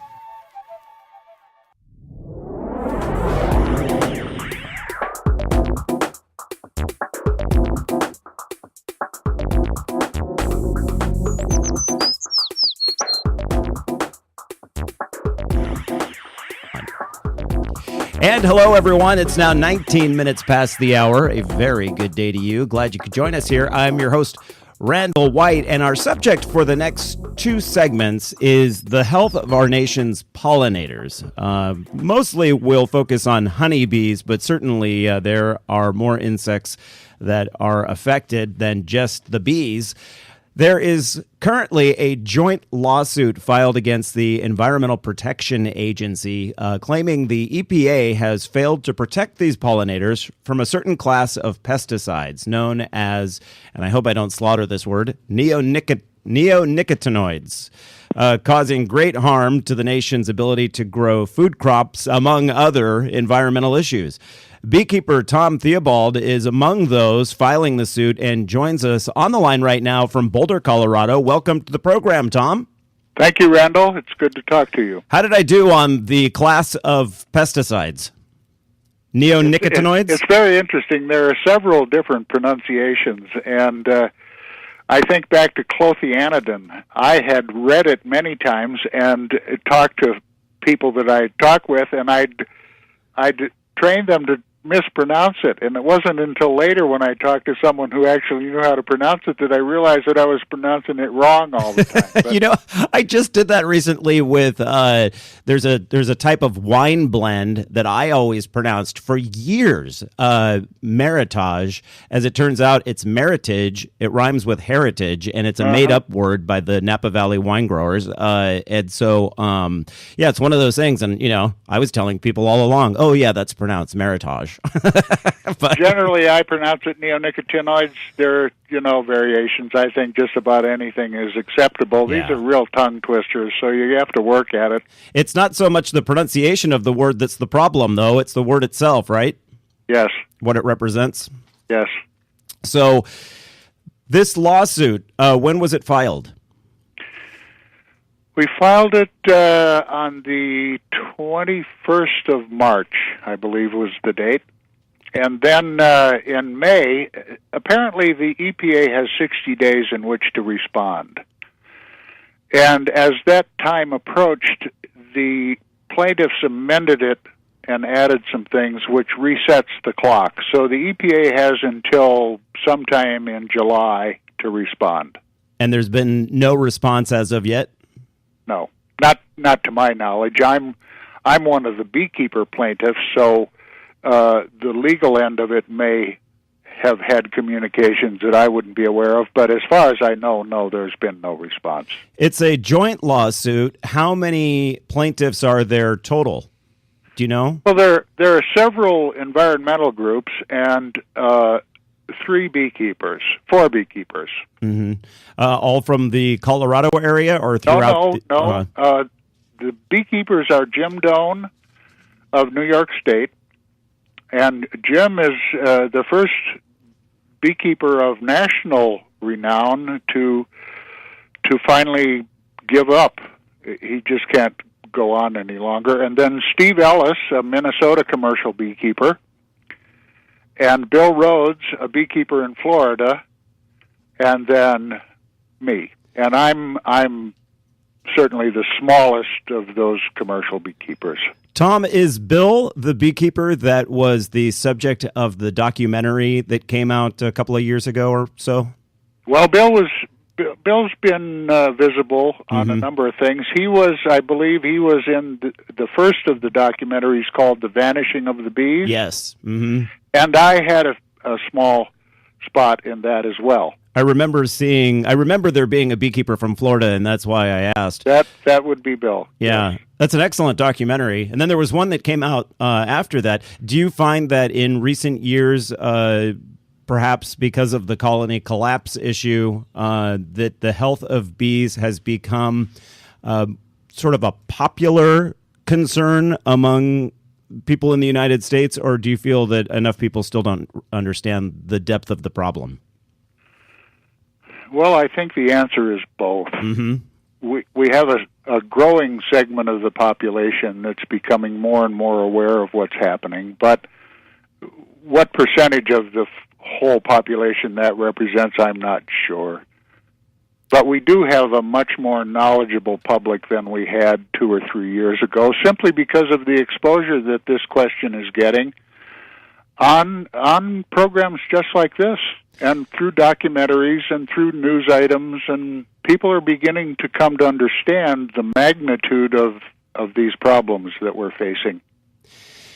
Is bringing a lawsuit like this in part to raise even more awareness? Because news stations, I was a television news anchor for nearly 20 years, and I can tell you that sometimes there will be an issue floating out there, but there's not what we call in the business a news hook. There's not something that just happened for us to claim, hey, this just in, When a lawsuit is filed against a federal agency as large as the EPA, it creates a news hook, and all of a sudden this story moves into the forefront and becomes something that news agencies are more likely to cover. Is that a portion of the reason for filing the suit? Well, it may be, but I think on the part of the beekeepers, it's an act of desperation. Mm-hmm. We're just about at the end of our rope.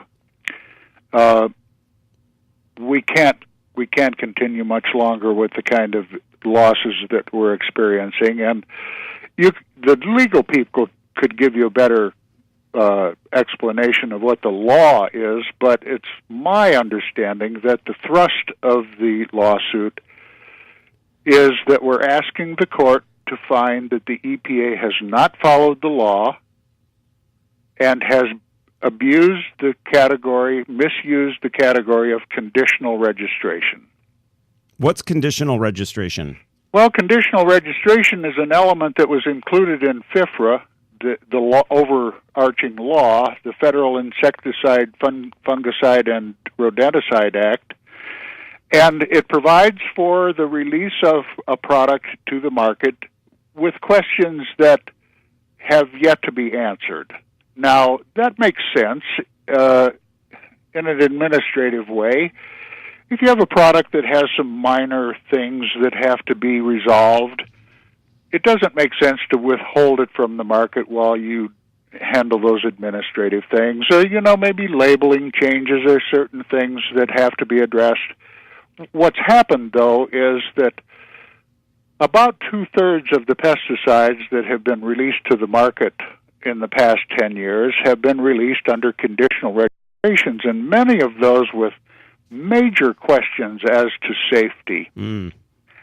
And it just is not the way to provide protection for the public or for the environment. And the neonicotinoids are a prime example of that misuse of that category of conditional registration.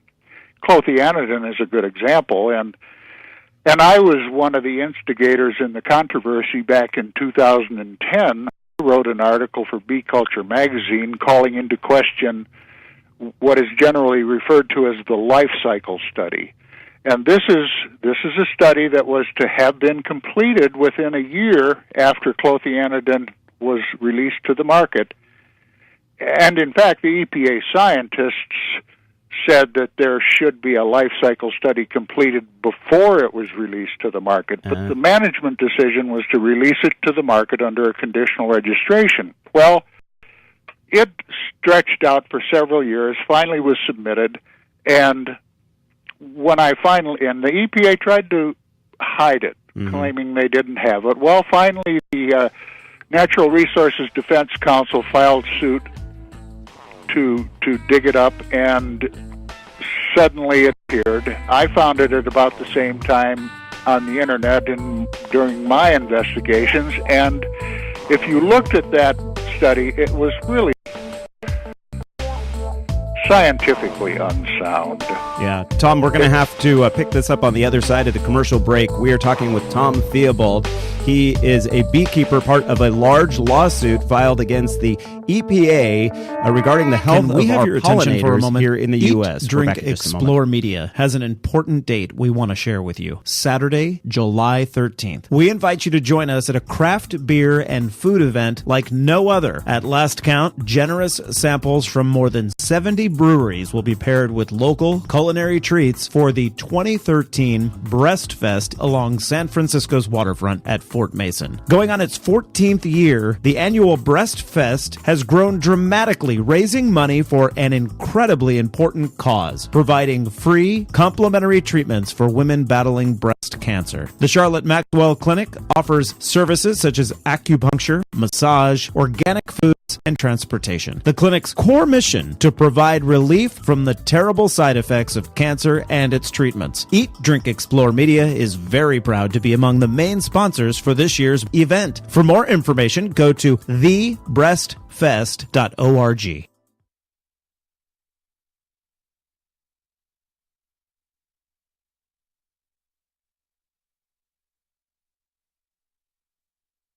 May is National Bike Month.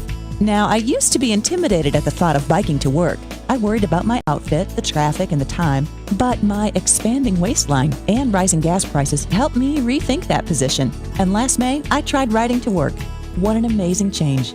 In the years since I started riding to work, I've lost weight, saved money on gas, and canceled my gym membership. You should try it. Here are a few tips to help you get started.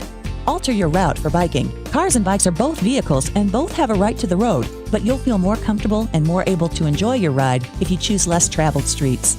Ride with a friend the first few times. Someone who has experience biking to work. They'll help you figure out how to carry your clothes, where to park your bike, and the easiest way to get to the office. Follow all the same rules you follow while driving. Signal before you turn, stop at all stop signs, and stay in the rightmost lane going in your direction. Biking to work is fun, easy, and enjoyable. Try it. For more tips and techniques on how to commute by bicycle or to find other cyclists in your area, visit bikeleague.org. The Eat, Drink, Explore Media radio show you are currently enjoying is in a local affiliate commercial break. Live programming will return shortly. Did you know you can watch a live video simulcast of our Sunday morning and Thursday evening shows from your computer, smartphone, or tablet device? And to top it off, it's free. Simply head to eatdrinkexplore.com or download our free app from the Google Play or Apple App Store. If you have a suggestion for an upcoming guest segment, send an email to radio@eatdrinkexplore.com. We're always looking for fresh ideas, including yours. We love to share fresh, local, organic, seasonal, and sustainable ideas throughout the week. And the best place to find those are on our Twitter, YouTube, and Facebook feeds. Our username across the social networking universe is simple: Eat, Drink, Explore, all one word. Hey, college students, Eat, Drink, Explore Media is always looking for qualified journalism or marketing interns. Send us an email today so we can check your status and put you on the list for upcoming intern vacancies. Would you like to hear this Eat, Drink, Explore radio program on one of your local radio stations? Let the station know and contact us as well so we can get the ball rolling. Okay, you made it. The local affiliate commercial break is now over. Time for more informative and entertaining programming from Eat, Drink, Explore Media. Thank you for your patience.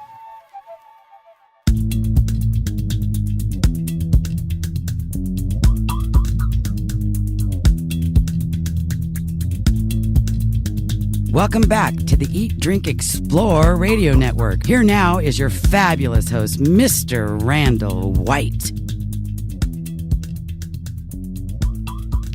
Welcome back to the program, everyone. 33 minutes past the hour. Thank you for joining us here today. I am your host, Randall White. And if you're just joining us, we are speaking with beekeeper Tom Theobald. He is among a group of environmentalist groups as well as beekeepers filing a joint lawsuit against the Environmental Protection Agency, claiming the EPA has failed to protect pollinators such as honeybees from a certain class of pesticides known as neonicotinoids, causing great harm to the nation's ability to grow food crops, among other environmental disasters.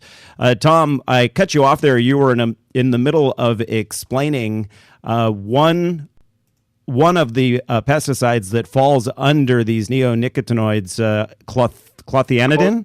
Clothianidin, yes. Clothianidin, and when it first came on the market, it was issued in such a way that it didn't have to be fully tested. Do I understand that correctly? Yes, it's called a conditional registration, and the condition was the completion of a life cycle study during the first growing season. And we were talking about that before the break.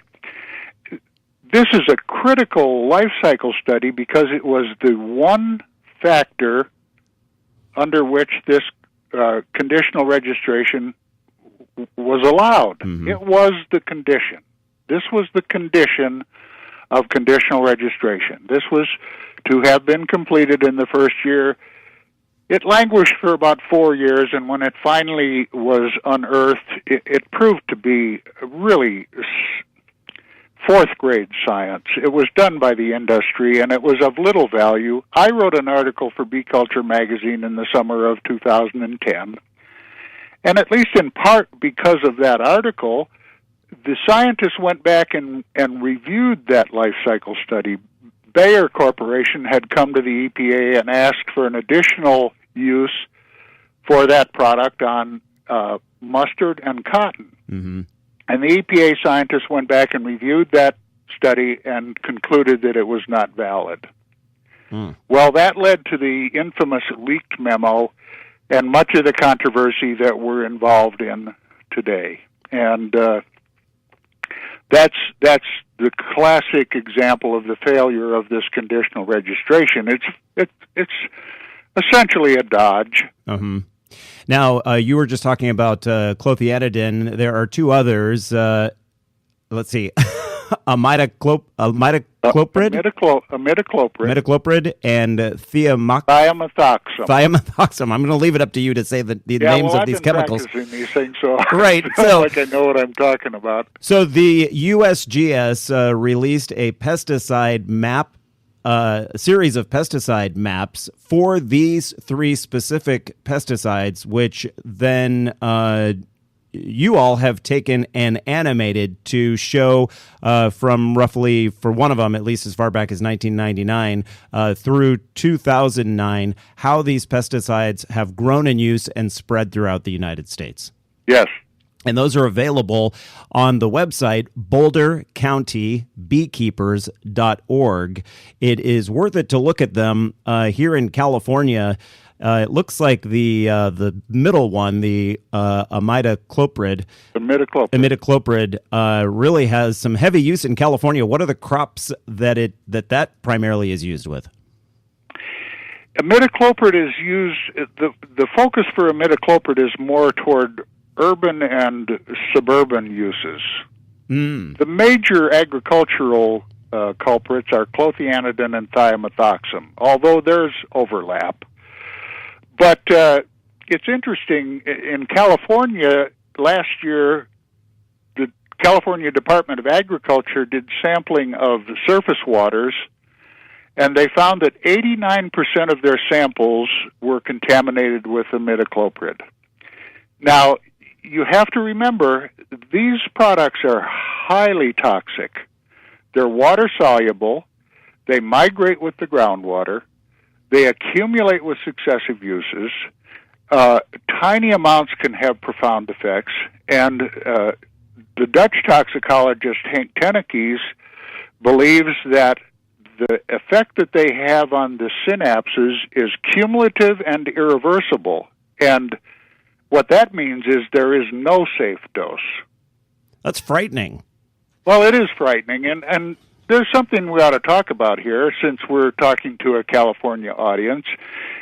Given those things that I just said, in 2012, the EPA approved the use of clothianidin as a seed treatment and a foliar application on rice.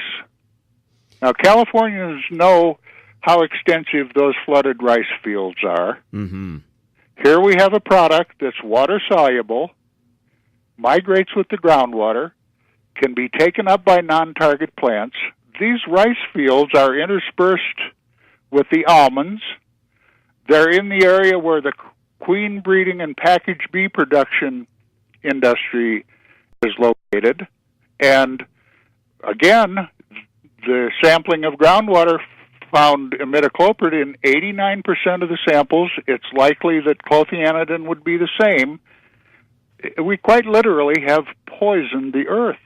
with these products. We have a lot of water transportation here in California. The bulk of the rainfall happens in the northern half of the state, and also in the form of snowmelt from the Sierra Nevada, which all passes through the areas where we have heavy rice production, and then is transported to the rest of the state, Southern California, and the desert regions for irrigation. So I'm just guessing from what you're saying, these chemicals can then get into that water and be dispersed throughout the state. Yes. What is I'm not a scientist, but doesn't a chemical typically have like a half-life, and then at that point... Yeah, that's very interesting. And if you look at the industry side of it, they would tell you that the half-life is very short, but the science doesn't show that. Mm-hmm. California, again, did studies of the half-life of clothianidin, and at the end of 5 years, there was no deterioration, so they couldn't calculate a half-life. Go ahead. In Saskatchewan, they did half-life studies and concluded that the half-life of clothianidin was 19 years. That means that at the end of 19 years, there's still half of it left. If you extrapolate that, it means that it would take the soil a little over a century to purge itself of that product. And again, tiny amounts can have profound effects. Last Sunday, we spoke with Executive Director Scott Hoffman Black with the Xerces Society on the Eat, Drink, Explore radio program, and he mentioned that one of these chemicals is under consideration here in California, and I believe he said it's for use with rice. Well, that's already been decided. Oh, yes, it has. I listened to the interview with Scott, and that's the decision that the EPA made in 2012. That decision has been made. They have approved the use of clothianidin on rice as a seed treatment and as a foliar application. We're speaking with beekeeper Tom Theobald. He's with the beekeepers of Boulder County in Colorado along the Front Range there. I'm a former resident of Boulder County, and I have to tell you that you live in a wonderful, wonderful area of the nation. It's so beautiful there. No, it's ugly. Don't tell anyone, especially Californians. Tom, you were mentioning it was either Jim Doan out of New York or Steve Ellis out of Minnesota that one of those beekeepers has given up. He's given up because he can't keep his colonies alive?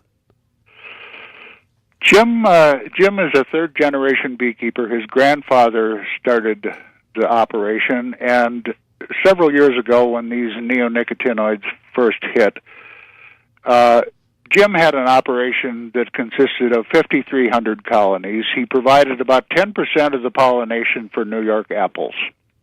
He was hit with these neonicotinoids, and it knocked him back to 300 colonies. He ponied up his resources, and he bought 2 semi-loads of colonies, and he split them heavily and got his numbers back up to 3,300. It's been downhill since, but as of this spring, he still had 1,100 colonies. He winters them in Florida. He brought them up from Florida, and within a month, he was down to 300 colonies. He'd been exposed to contamination by corn dust, planter dust, and this has been going on all over the country in southeastern Canada, and Steve Ellis is one of those beekeepers who've been severely impacted by this. We did an interview with Steve, and there's a video on the Boulder County Beekeepers website of his experience. He had 1,300 colonies that have been severely impacted by this planter dust. Now, the bumblebee kill has gotten a lot of exposure, and certainly the death of 50,000 bumblebees and 300 colonies of bumblebees is significant, but these sorts of incidents have been going on for years throughout the season for beekeepers, and the financial impact is substantial and what an impact it has on our food. I'm so glad we had 2 segments with you today to get some of this information out. Tom Theobald, if you want more information, folks, BoulderCountyBeekeepers.org. We have a link at eatdrinkexplore.com under today's program summary. Tom, thank you so much. I really appreciate having you on. We have to have you on again on a regular basis. Thank you, Randall. I'm happy to talk about it whenever I get the opportunity because it's important that people understand what's happening. And when they go to Boulder County Beekeepers, it's Tom's Corner. Tom's Corner. It's in the toolbar at the top. There we go. We're back in just a moment.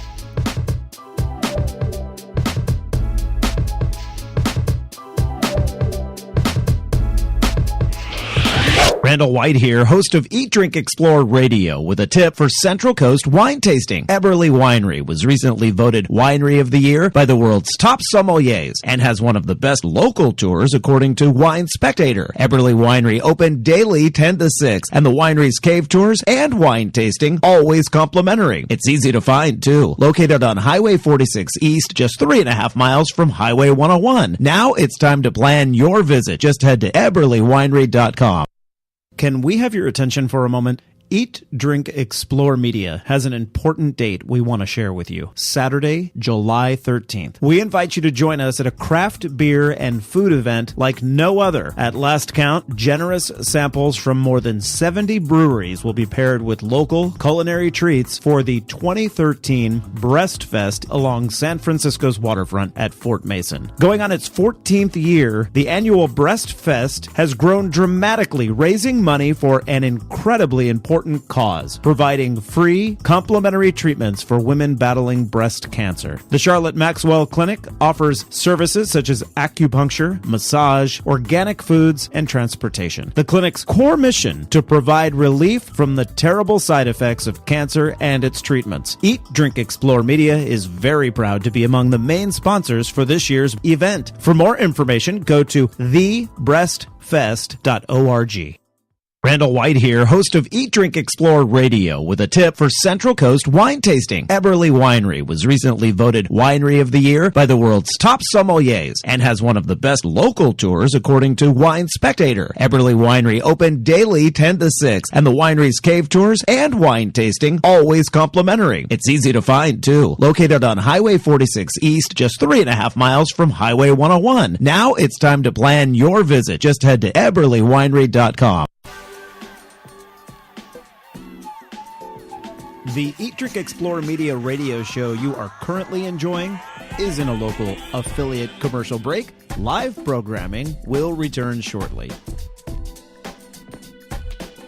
Did you know you can watch a live video simulcast of our Sunday morning and Thursday evening shows from your computer, smartphone, or tablet device? And to top it off, it's free. Simply head to eatdrinkexplore.com or download our free app from the Google Play or Apple App Store.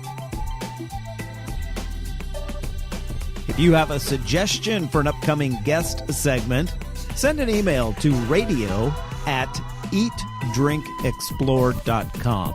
We're always looking for fresh ideas, including yours. We love to share fresh, local, organic, seasonal, and sustainable ideas throughout the week. And the best place to find those are on our Twitter, YouTube, and Facebook feeds. Our username across the social networking universe is simple: Eat, Drink, Explore, all one word.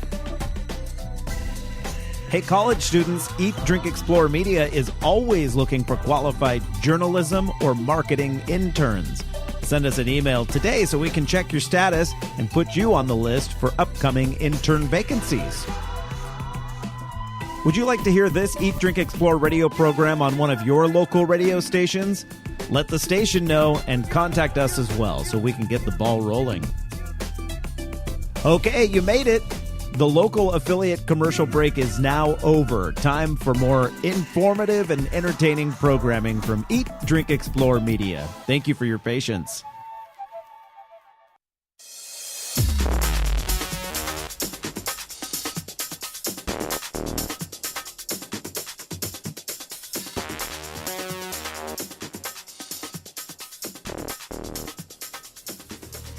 9:49 the time here on this Sunday Fun Day morning. Great to have you with us, everyone. I hope you stay cool today. It's going to be a hot one. Boy, that Tom Theobald with the Boulder County Beekeepers just has such great information. I highly recommend you head to the website. Even though it is out of state, it doesn't matter. The information they have transfers to what we're dealing with here in California very well. Great to have you listening to the program, and it is time to welcome a relative of mine, in a way, through marriage, Kelly Caveney, to the program. She is with the Breastfest in San Francisco. You've heard it advertised on this show for a couple of months now. It is something I feel very strongly about, and on several levels, that it's incredibly fun and that it also helps out a really good cause. Kelly, welcome to the program. Thank you. Good morning, everyone. Yes, good morning. And so that people know, Kelly is the niece of my sister through marriage, but I've known you since you were just a little girl, so I kind of feel like you're my niece too, but more of just a friend. You're definitely... think of you as my Uncle Randy for sure. Well, Kelly, I look forward to seeing you in a couple of weeks on July 13th in San Francisco on the waterfront at the beautiful Fort Mason Center. What a great spot to hold a festival. And you call the Breastfest a beer festival, but it is so much more than that. It is so much more than that. But we do have over 80 breweries attending this year. We also have some great wine and amazing food. We have a lot of fun games, too, that you can play skee bowl, and you can go to the photo booth, and you get to listen to Wonder Bread 5 and dance and have fun. But most importantly, you get to help raise money for women who really need the help and the care from the Charlotte Maxwell Foundation. Yeah, this is about raising money for the Charlotte Maxwell Complimentary Clinic, which explain how that works exactly. When women specifically are undergoing chemotherapy and such for breast cancer, there are many additional treatments that are not covered by insurance, and that's where Charlotte Maxwell steps in, correct? Absolutely. And the treatments for cancer are so terrible, and they're so hard on your body, and you really need to be able to do good things for your body to get through it. And Charlotte Maxwell is so great because they offer, massage, organic foods, transportation, acupuncture, all these great things for these women to help them get through this really hard time. And do I understand they do that absolutely free if the person is unable to pay? Absolutely free. That's amazing to me. And this is one of their big fundraisers of the year. It's been going on now since 2000? Yes, it has. Yeah, I've been the MC at a handful of these events, and I remember doing them in the courtyard area at the Marin Brewing Company in Larkspur. This event has just grown and grown. How many people are expected this year? Oh, definitely. We're hoping for 3,000, I hope. Mm-hmm. That's our maximum, but... we'll just have to see. We might have to go somewhere else if it gets any bigger than this. But it's hard to find a venue bigger than Fort Mason, but it's great because people just really want to come. It's all volunteers who put it on. Uh-huh.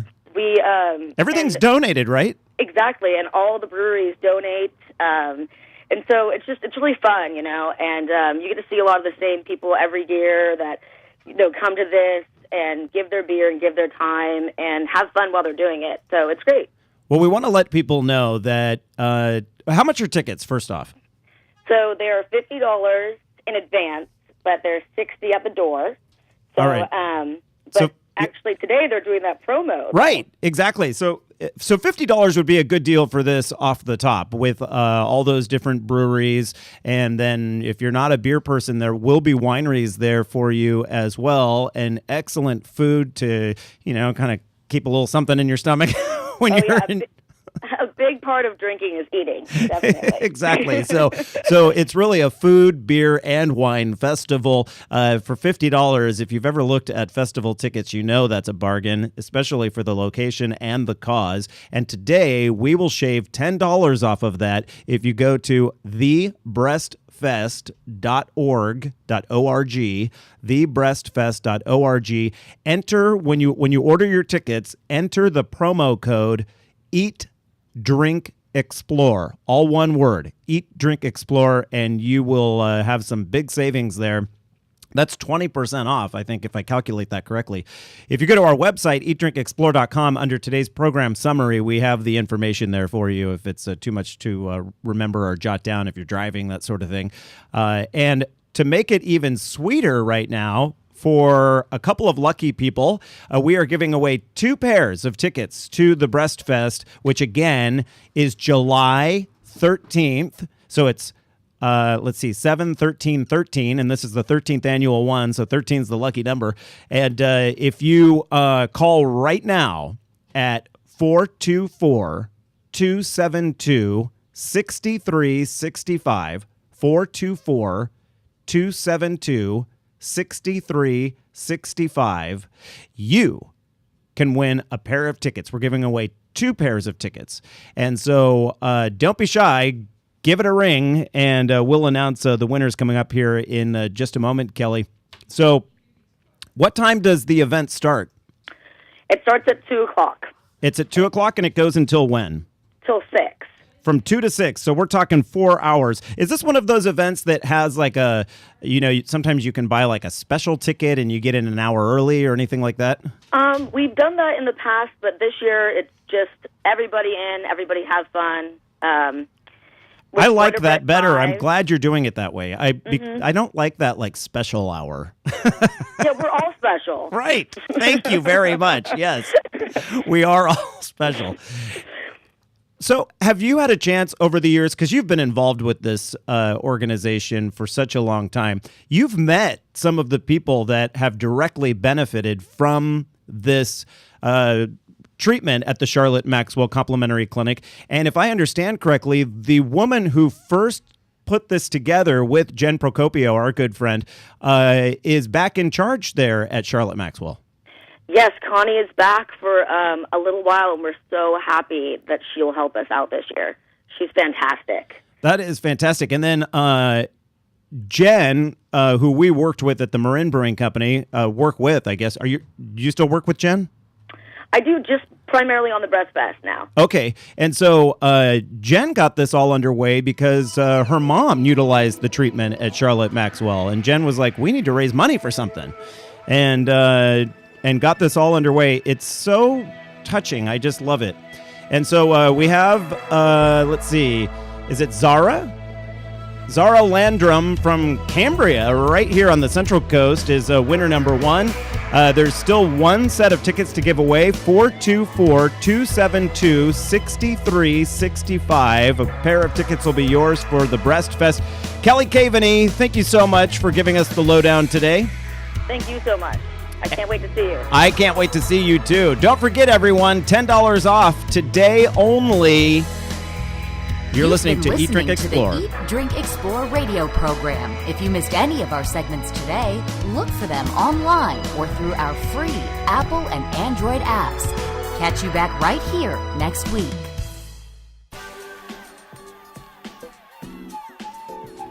The Eat, Drink, Explore Media radio show you are currently enjoying is in a local affiliate commercial break. Live programming will return shortly. Did you know you can watch a live video simulcast of our Sunday morning and Thursday evening shows from your computer, smartphone, or tablet device? And to top it off, it's free. Simply head to eatdrinkexplore.com or download our free app from the Google Play or Apple App Store. If you have a suggestion for an upcoming guest segment, send an email to radio@eatdrinkexplore.com. We're always looking for fresh ideas, including yours. We love to share fresh, local, organic, seasonal, and sustainable ideas throughout the week. And the best place to find those are on our